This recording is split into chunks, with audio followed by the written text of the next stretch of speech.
we assessed a founder who has a kind of high level of relational intelligence, but a low, purposeful agility score. So meaning that he is really good at relating to other people, empathizing, listening, putting himself in other people's shoes, but his ability to pivot quickly is limited. And we found that was largely because he has a harmony bias. So he was concerned about hurting people's feelings. So we really encouraged him and we had a bunch of follow-up questions about scenarios in which he had done this. Then we had questions about what it was preventing him from doing, and what the counterfactual of his business could look like if he actually moved. And so envisioning some of those potentials and that visual, and then how do you get from here to there, and how do you practice this so there's specific practices that you undertake at your next meeting and the next meeting, and then you go back and you talk to your coach about it. Hello everyone. Welcome to another edition of the ContraMinds Podcast. In this episode, I'm talking to Logan Yonavjak. Logan is the co-founder and CEO of Readiness Engine. Logan's belief is that most business and innovation failures aren't really about bad ideas and strategy, but it's about people and teams, and whether they are even ready with the capacity to lead. She founded the Founders Readiness Institute and built the Readiness Engine to exactly address this problem. Readiness Engine uses behavioral science and people analytics to measure what actually directionally predicts leadership success. I began my conversation with her talking about the various components of the Readiness Engine. I also had a deep dive into the leadership spine map, which I found interesting, on how an organization can look at itself in terms of departments and functions, and how the leadership spine map can give good insights about the strength of the leadership and the people's capacity to lead. The promotion risk heat map, which I also found very, very powerful in terms of people being ready to get promoted and where their weaknesses are. And I also asked her about the people's readiness to reflect themselves and also grow and develop themselves in the areas where they believe there are strengths and weaknesses. She had some very interesting insights to share with me, and I found this conversation very, very different from many others that I have done. Over to my conversation with Logan. Today's episode is proudly brought to you by Effortless. Effortless is the ultimate solution for startups and SMBs seeking seamless money management and compliance handling. Effortless wasn't just created by anyone. It was crafted by chartered accountant turned entrepreneurs who understand the pulse of startups and SMBs. Visit www.goeffortless.ai and embark on a journey that will redefine the way you do business.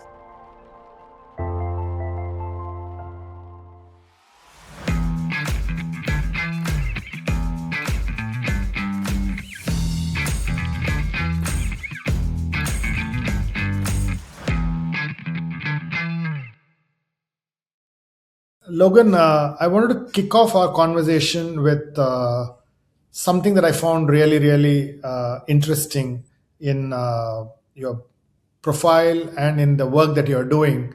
And most often, what you really see there is you actually talk about this, statement that I'm going to tell you right now. It says the strategy and the idea fails not because of a bad strategy, but it's because of the leader's capacity of not being ready, right? And that's quite a hard statement. And why do you believe, sometimes leaders are not ready, and what makes them take up a few assignments where they probably are actually looking at themselves and not looking at their own capacity realistically? Yeah, well, I think that there's obviously a couple dimensions to that I can touch on. But the first is that, yes, I think sometimes it's like going to a buffet when you're really hungry and you put a lot of things on your plate and then you realize you put too much on your plate and you can't eat it all. I used to do that as a kid at this buffet, local buffet. Yeah, so I think that it's natural for humans, well, most people want to take on more. They think they can take on more, and they just might not have a good sense of their own limitations or capacity. And so what we're diving into is the internal kind of configuration of an individual and a team.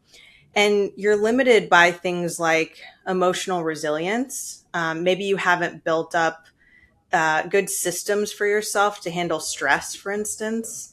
Um, you're limited by your team's ability to be motivated and feel psychologically safe. So maybe you have a manager that is toxic in some way, and it's causes this fight or flight within the team.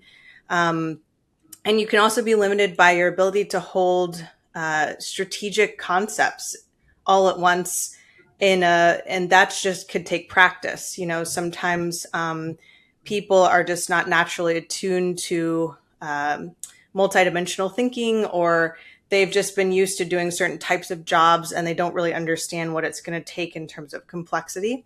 So I think we're just held back by some of these factors. And unfortunately, in most corporate environments or most roles, you don't really take the time to understand these things about yourself.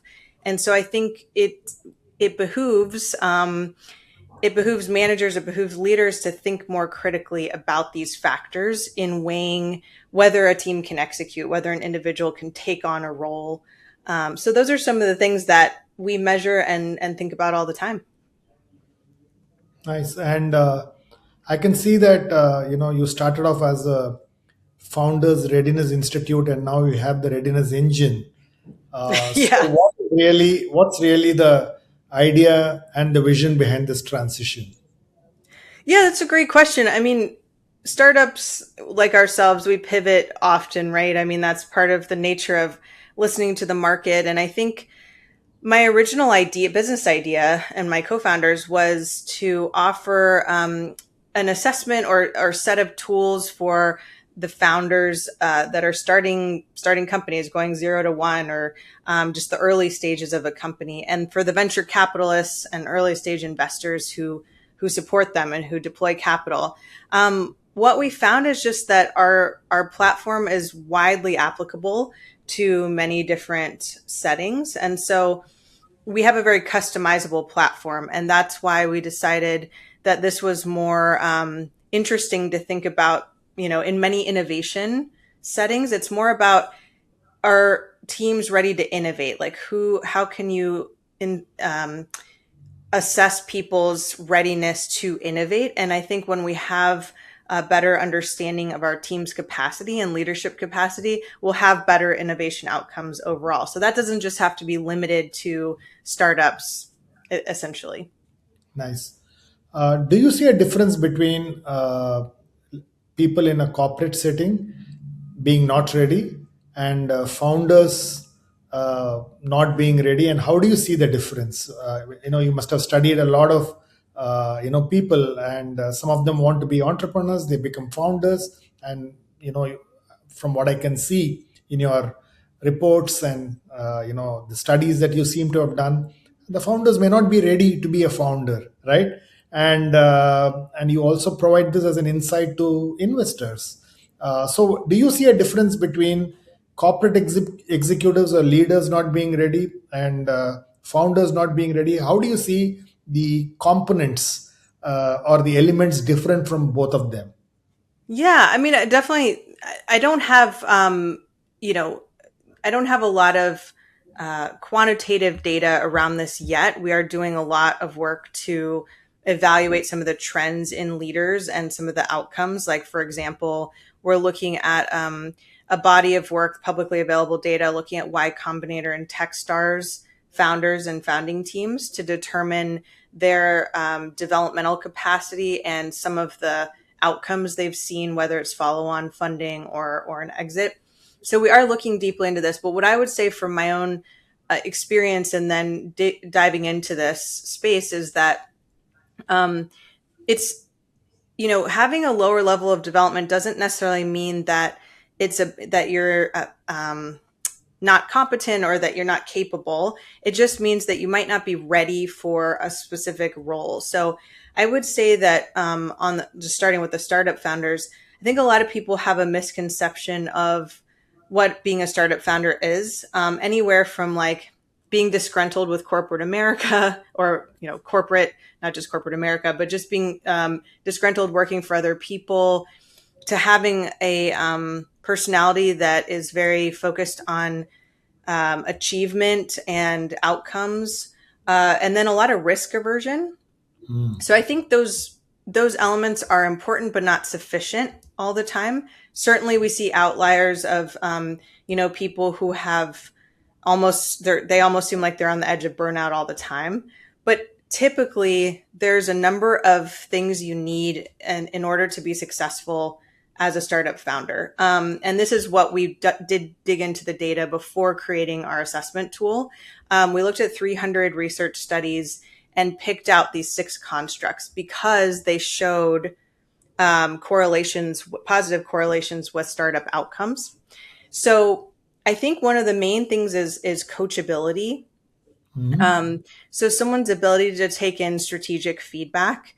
If they're not able to do that consistently, or they get defensive too soon, it's very difficult to iterate on a product or the business model. So if you go in with an idea and you're not really listening to the external market about the actual idea itself, it's more likely that you're probably not going to make it as a startup founder. So I think when people go in and they're stubborn and they're like, oh, this has got to exist, and they don't do customer discovery and they don't understand, what's actually the reality of what people want or need, then I think those are some conflating factors.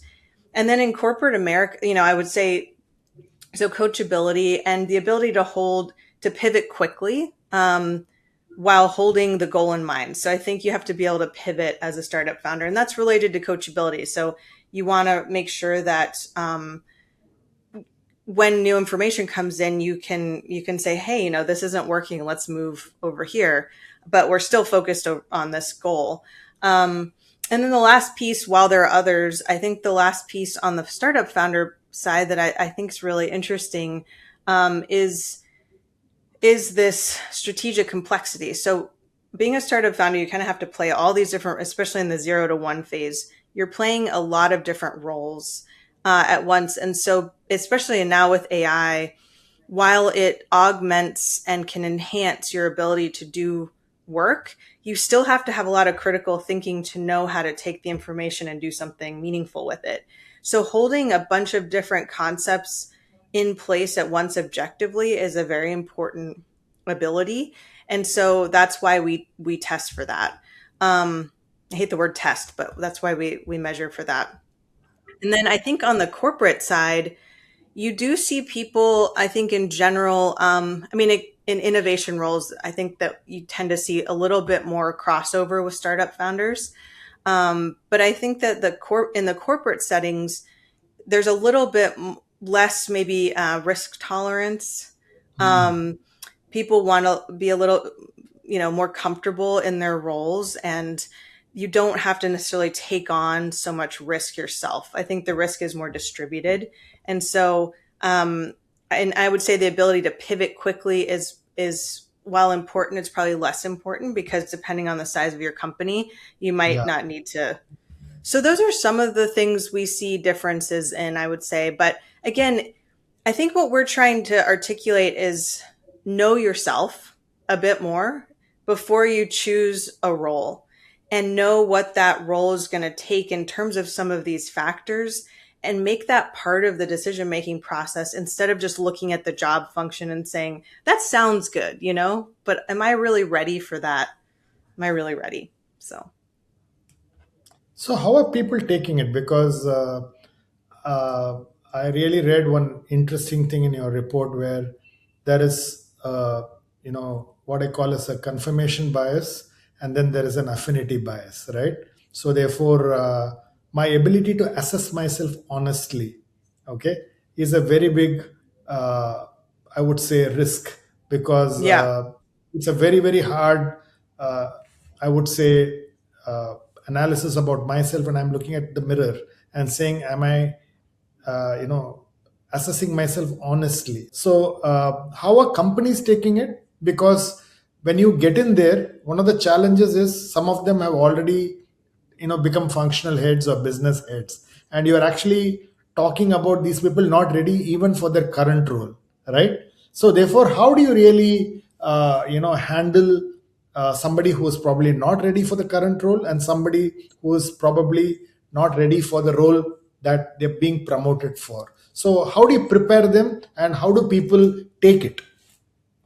Well, I mean, I think we have a number of different approaches here. I mean, one is this is supposed to be a non-threatening approach. Like we definitely, in the reports that we generate, this is not about, final judgment or, saying that we're really coming from the perspective of this is what we see in the patterns in which, the transcript data that we evaluated.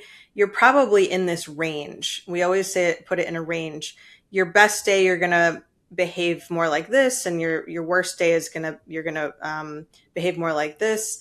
And so we're measuring kind of where you sit on a normal day, or like on a typical day. Here's kind of where you land. So it's always going to be a developmental range.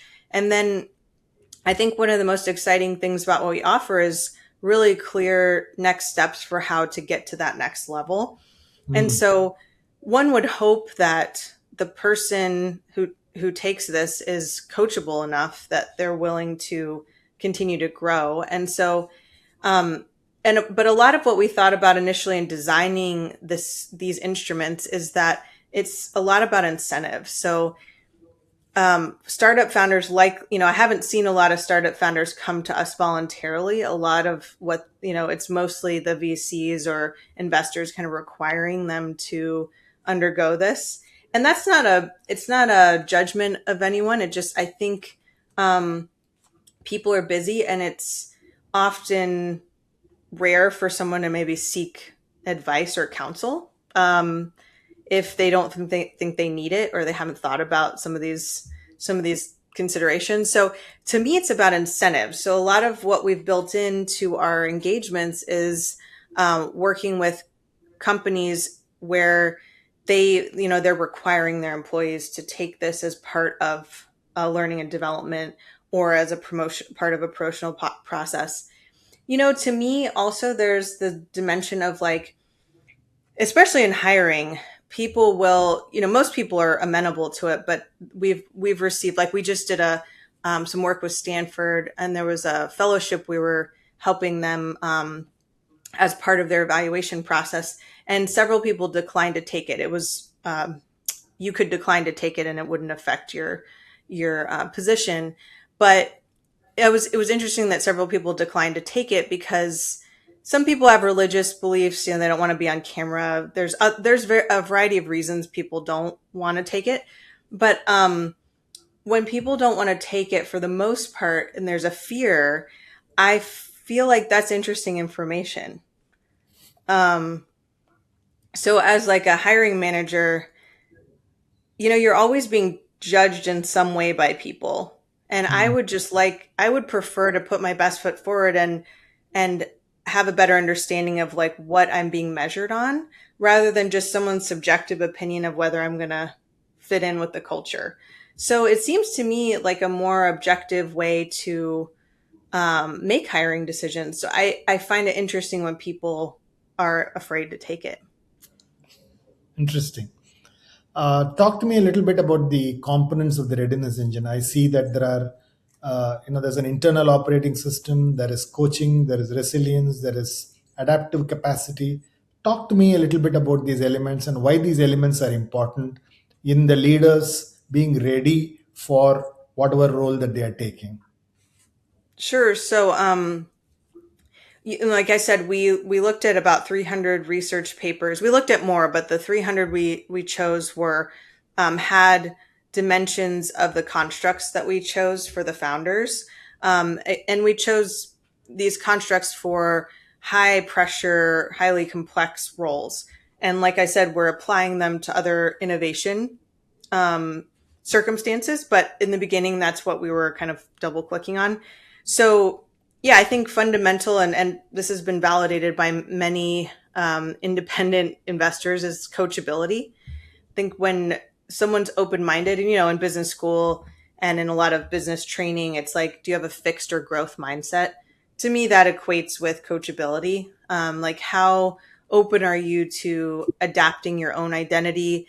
And how defensive are you around like protecting that identity? And so much of growth stems from that in and of itself. So I think at the very least, measuring someone's coachability is a powerful tool. And we actually have a coachability micro score for that reason. If people just want to take one of our constructs. The other ones, vertical development is a body of adult psychological development and organizational psychology literature and research that's been around for about 30 to 40 years. And so what we've done, and what's been difficult to do in the past because of there hasn't been AI, is we're able to take this transcript data and look at a large volume of it quickly. So in the past, people have had to take transcript data and hand score it. And now we're able to digest that information a lot more quickly. And so we've been able to build in this developmental psychology into the fundamental basis of these tools. And so strategic complexity is what I was alluding to many, many times in our conversation, is this ability to hold multiple perspectives. If you think about every system you're in as a constellation, there's all these relational aspects. So, when you're at work, it's your manager, your coworker, the project you're working on, a framework or tool that you're drawing from, some kind of software system. So you have to be able to hold a lot of different pieces together to be able to execute on something. And so someone's ability to do that objectively and hold them all at once is one of the core things we measure. And we do that by asking people open-ended questions, scenario-based questions, and seeing how they refer to the system and how many kind of perspectives they're bringing in. So those are kind of like three of the main things we measure, but I think they're all really fundamental to a person's capacity to continue to evolve in their roles. Okay. And how important is resilience and adapt capacity? Well, I think a lot of people talk about the grind, like, oh, it's all about working until you're exhausted and you have to it's this kind of one track way of thinking about producing. I think we've become a very like producing oriented culture. And if you take, I like the athlete analogy. Athletes can't, function 12 to 15 hours a day. They have to bake in rest. I mean, the professional athlete community, they have coaches and they have all sorts of support systems around them in order to function at their highest capacity. And so why don't we have things like that for high performing professionals, like white collar professionals? Why don't we have those support systems in place? So I feel like we've sort of dropped resilience from the equation. It's just like, well, here's a bunch of work to do. Just keep going until you fall down, essentially. And maybe you have your own techniques to handle that. A lot of coffee, people take Ritalin. People have these really dysfunctional patterns that they're leaning on in order to accomplish. So I just feel like, there's a lot of research to show that our brains really just can't process information for 18 hours a day. It's not really a useful exercise to just keep pushing yourself.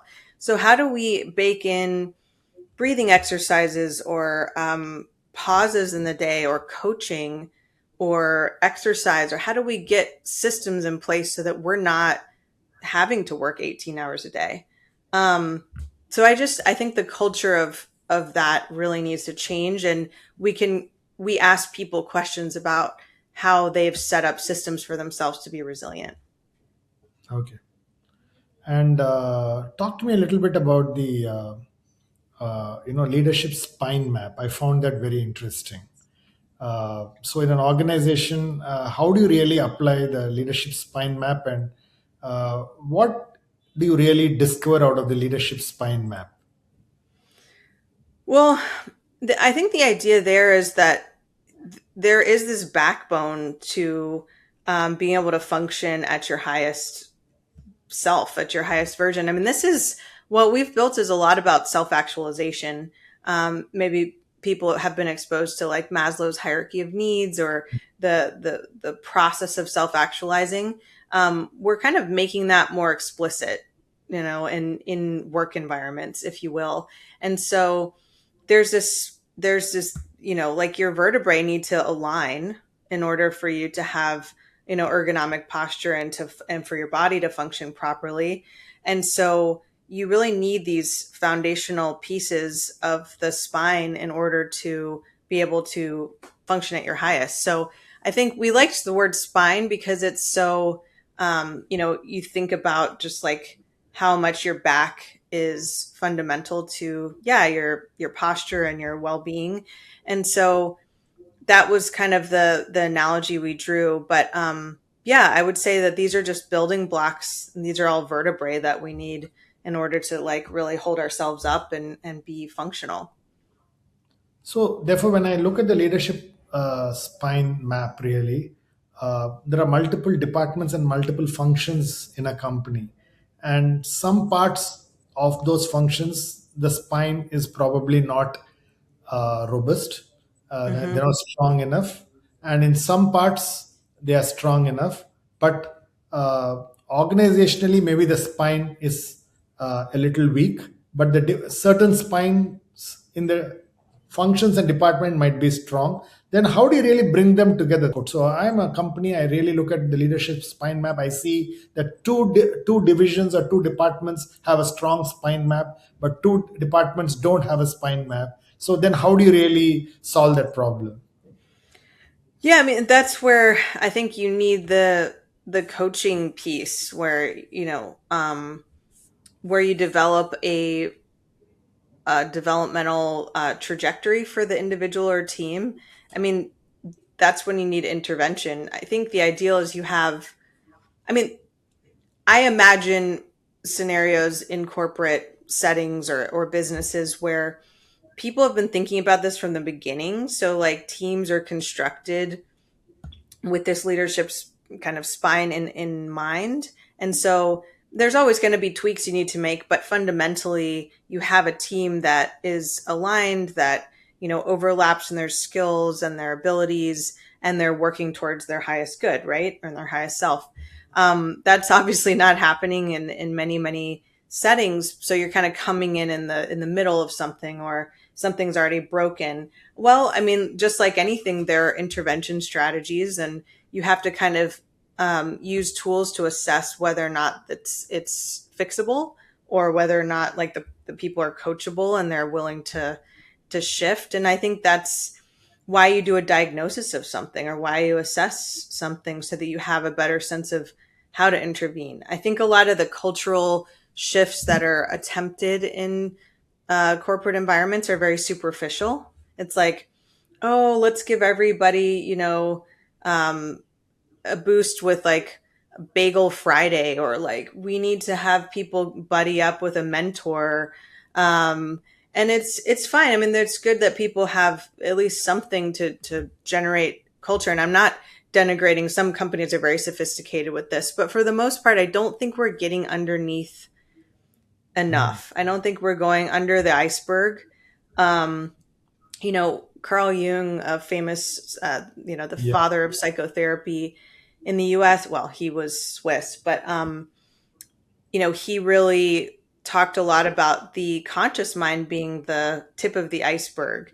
And there's all this stuff going on underneath in our unconscious and our collective consciousness. And so, I mean, how many corporate environments are even talking about that concept or touching on those areas? And so, not that we're here to do psychotherapy for people, but I do think that certain interventions can at least make patterns available to in a way that you can actually start working with them. And that's what I think is most important, is just bringing awareness and having a more standard way to do assessments and have the vocabulary to talk about some of this stuff. Like most people don't even have the vocabulary.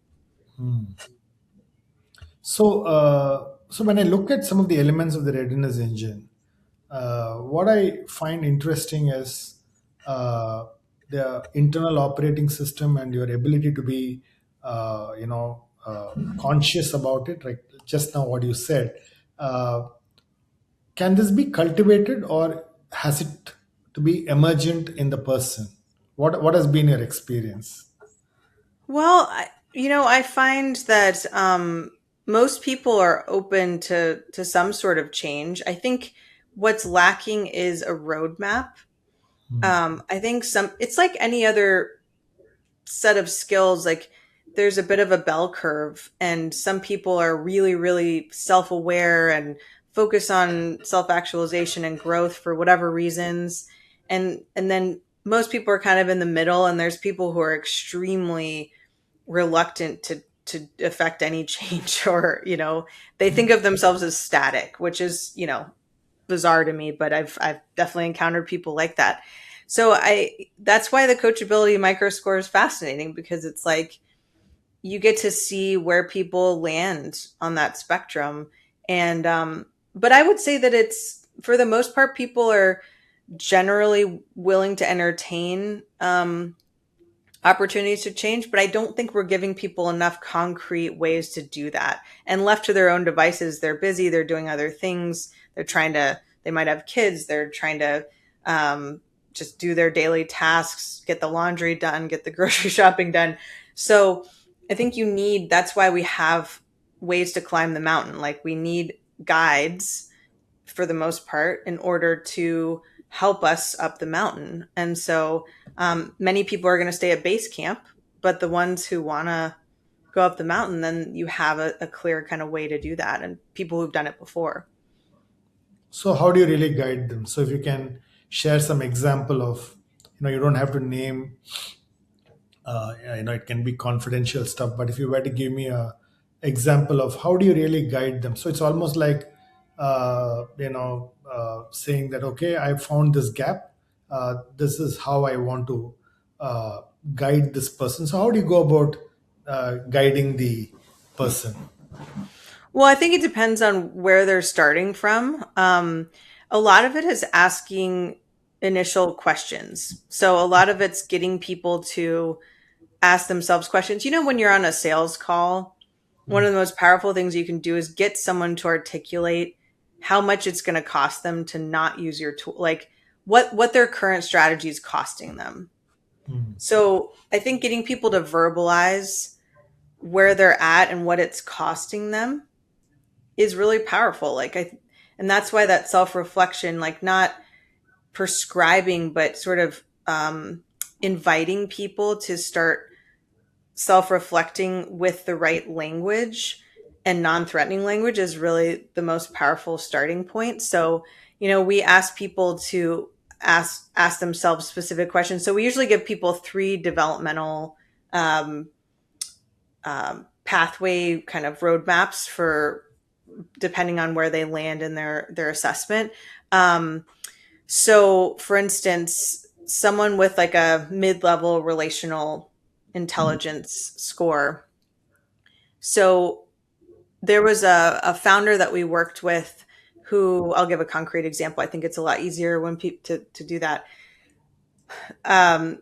We assessed a founder who has a kind of high level of relational intelligence, but a low, purposeful agility score. So meaning that he is really good at relating to other people, empathizing, listening, putting himself in other people's shoes, but his ability to pivot quickly is limited. And we found that that was largely because he has a harmony bias. So he was like concerned about hurting people's feelings, and he wanted to get everyone's input before making a decision. And I'm not saying that in some cases consensus isn't important, but in a lot of cases, what you want from a leader is for them to take charge. And okay, I've heard, you know, people's feedback, and now I'm going to move on something. And he just would get stuck in the analysis paralysis because he didn't want to. So we really encouraged him and we had a bunch of follow-up questions about scenarios in which he had done this. Then we had questions about what it was preventing him from doing, and what the counterfactual of his business could look like if he actually moved. And so envisioning some of those potentials and that visual, and like, then how do you get from here to there, and how do you practice this in your, and then so there's like specific practices that you undertake at your next meeting and the next meeting, and then you go back and you talk to your coach about it. And so it's a lot of scenario, some role playing. So that's just one example of tension, like somebody can be really high in one area and they just, for whatever reason, they're hung up on making the decision. Does that help? Yeah, beautiful. I think it's a bit of I would say a lot of qualitative stuff, and that's something that you got to be able to kind of prod them into it, is what you're really saying, right? So, well, I think I agree. I think these topics will always remain in the more vague and fuzzy. It's not math, in certain kinds of math. But I do think we're making it more quantitative and standardized. I think there are actually deep patterns that show up at different levels of development with different skills associated with them. And that's what excites me, because I think, like we were saying before, there's some people who are really good at picking up on the subtleties and seeing these patterns, and other people may not pick up on them. So we're making them visible to everyone now based on sentence structure, based on how people talk about things. And one of the things that gets me really excited is what people aren't saying. So we call it negative space analysis. So when we're listening to someone's transcript, they may not have mentioned pivoting or relating to other people, or they may not have talked about a team they've worked with. And that's interesting data. It's like, why haven't you talked about this in any of your stories? And so how are you actually thinking about these topics? Have you not thought about them at all? And so those are just curiosities that I think we need to keep in mind too, like what isn't being said. Interesting. And how do you measure progress? Because again, it's a very interesting way where it's not like it's a score, right? So therefore, it's important that like how it's not like a physical exercise where you can look at my weights and I am reducing, and here it's a little more esoteric. So therefore, how do you measure progress? Well, there are some pretty concrete ways you can measure progress. It often takes 3 to 6 months, if not longer, to really get to that next level. But one specific way, like I'll just take strategic complexity. So maybe somebody scored pretty low on that, in the sense that they're sort of like self-focused. They're not really holding a lot of different pieces of the puzzle in mind at once. And then, so they have like maybe 1 or 2 perspectives they're holding. 6 months later, they're more aware of this, and then they articulate 3 to 4 to 5 perspectives. So they're actually bringing in different frameworks. They're holding different patterns in mind, and they're juggling that all at once, instead of just focusing on the immediate kind of meeting their own needs or their own perspective. And so there are kind of like measures that we can look at and how someone talks about their experiences. So there are actually like concrete sort of, I would say Hmm. markers. It's not a perfect science, but it does have a lot of pattern to it. Do you see a lot of correlation between resilience adaptive capacity, coaching with rate of learning? Well, I mean, I forget who brought this to the forefront most prominently, but when someone is this poverty mentality, actually they've looked at IQ and how when you're worried about meeting your basic needs, you're actually less able to allocate mental resources, and so there's actually a drop in IQ that they've measured with people who are experiencing significant and ongoing poverty. So I think that is a sort of, I'll take the leap and say when someone's really emotionally stressed, there's a nervous system response where they're sitting in their sympathetic, I believe it's a sympathetic. I always get them mixed up, parasympathetic, sympathetic, where Yeah. they're sitting in the sympathetic nervous system more of the day Hmm. when they're emotionally stressed. And so it's harder for someone to learn, in terms of cognitive functioning and with the neocortex, it's harder to learn new things when you're in a state of fight or flight. And so Hmm. I would say that yes, if someone has systems in place to reduce the elevation of their nervous system, then that's going to allow new information to come in and for them to grow and change more readily. Interesting. Uh, I just wanted to also look at the promotion risk heat map. I also found that interesting. And for an organization, uh, uh, you look at people's performance, you look at their KPIs, you kind of think of promotions. But the way you are looking at the promotions heat map is probably very, very different from what I've kind of seen Yeah. uh, people do the promotion. So talk to me a little bit about that. Well, I think we're just highlighting some of the factors we talked about. Like it's just adding in, it's sort of like a paradigm shift. We're asking for people to see a different set of information about individuals. So in the past, I like this because I've come from finance. I'm like past leadership performance does not equal future leadership performance. Yeah. So like we're making assumptions that someone's ready for a next level of complexity or a role that requires more of them. Maybe it's more emotional demand without actually assessing whether that's the case. And yes, there's informal ways of assessing that, and some people are better at it than others. But I just would argue that we're missing a lot of we're looking at resume, we're looking at what they've done in the past, we're looking at their credentials, we're looking at maybe a little bit of feedback from their um, from people they work with, but those are often biased because people don't, they can be traced back, what they say can be traced back. So how do you get more unbiased perspective on whether someone's ready for a role? That's what we're doing. We're trying to develop a baseline and say, here's a way to think about this. And it just added into your perspective, just added into the way you're evaluating someone. It doesn't have to be the only criteria, but why aren't we looking at these factors? Does a personal operating system have to align with an organization's operating system? Well, actually, there's my co-founder has some really great ways of talking about this, but there's organizational developmental capacity in addition to there being team or individual levels. So most corporates are sitting within like the 3 to 3.5 range, and there are characteristics associated with that, like execution driven, profit driven, efficiency driven. And those are cultural attributes that I think we would associate with most corporate environments.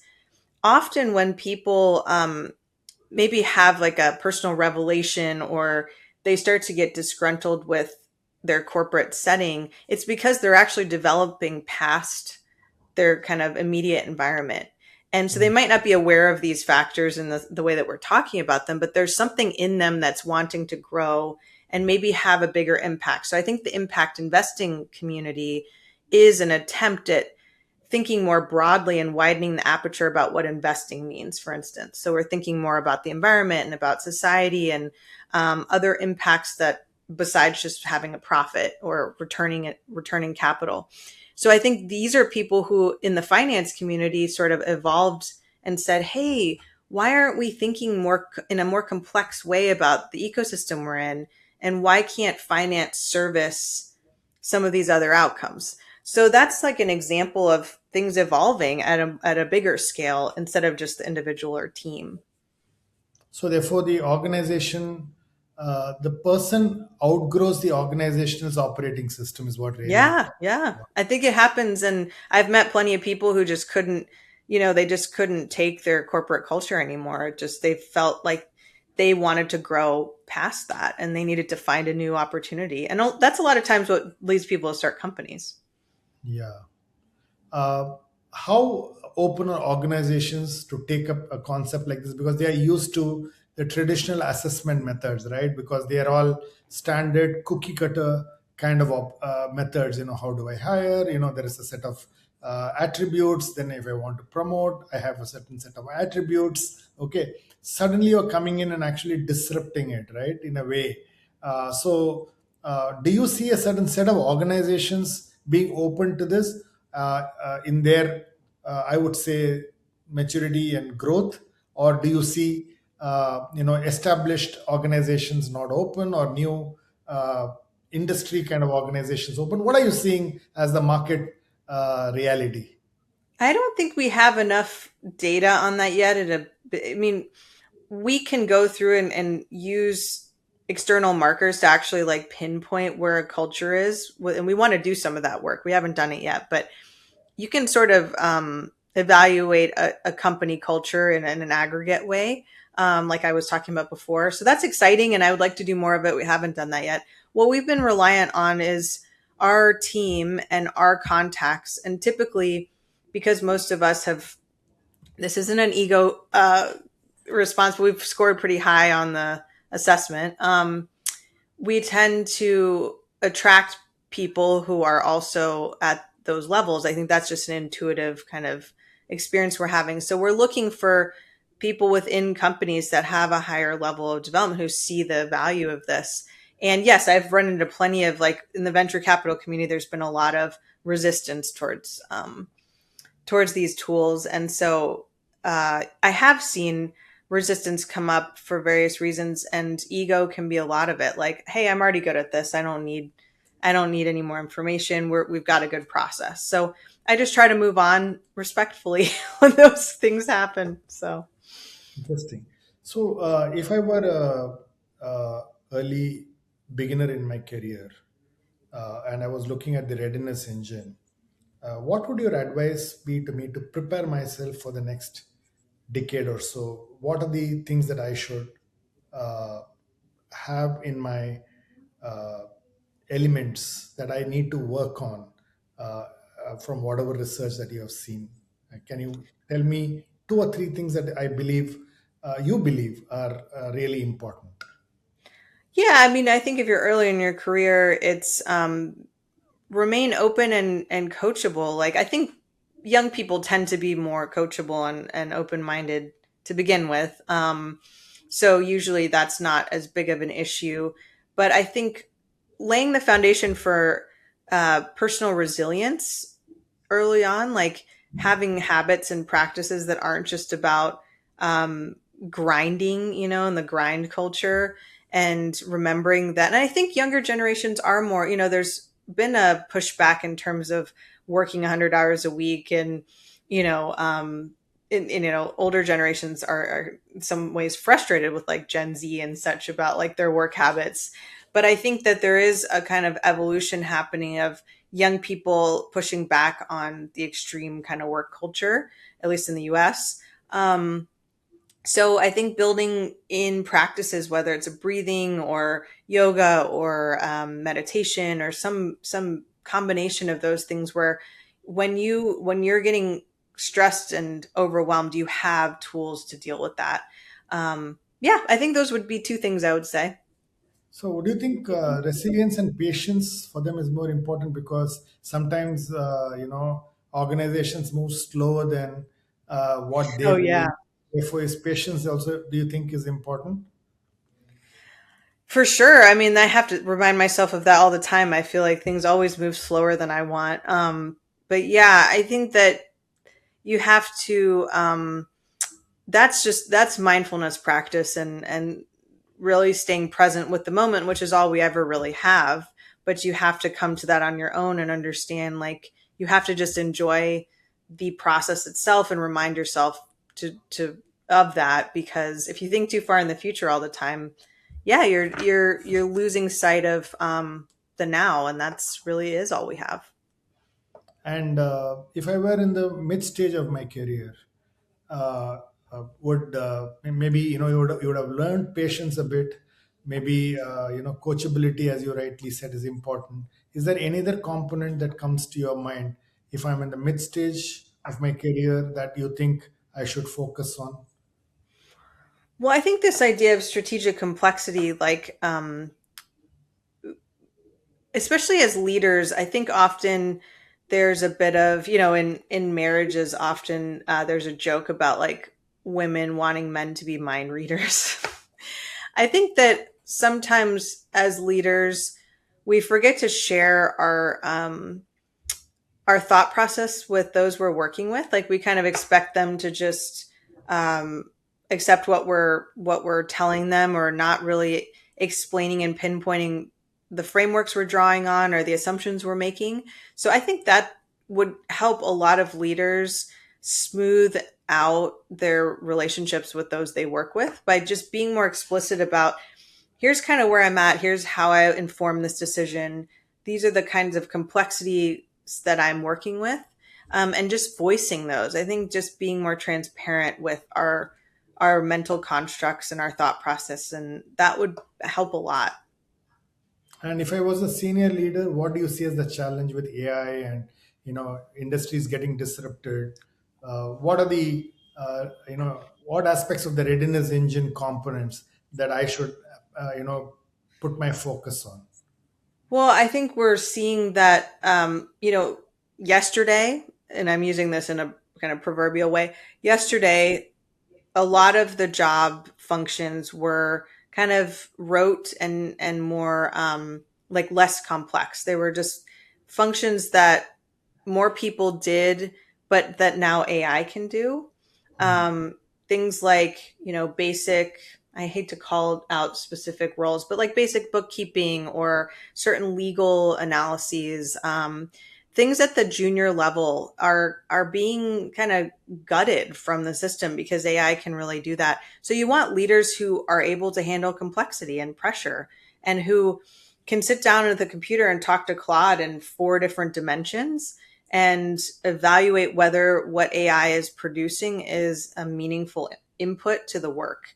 And so I would say that ability to hold complexity is kind of more important than ever. So evaluating people who can do that would be like the most important piece of the puzzle, at least from what we measure. Fantastic. Thanks, Logan. It was really interesting talking to you. I found the readiness engine, the components of the personal operating system, I found it very different because it starts from the inside rather than the outside. Yeah.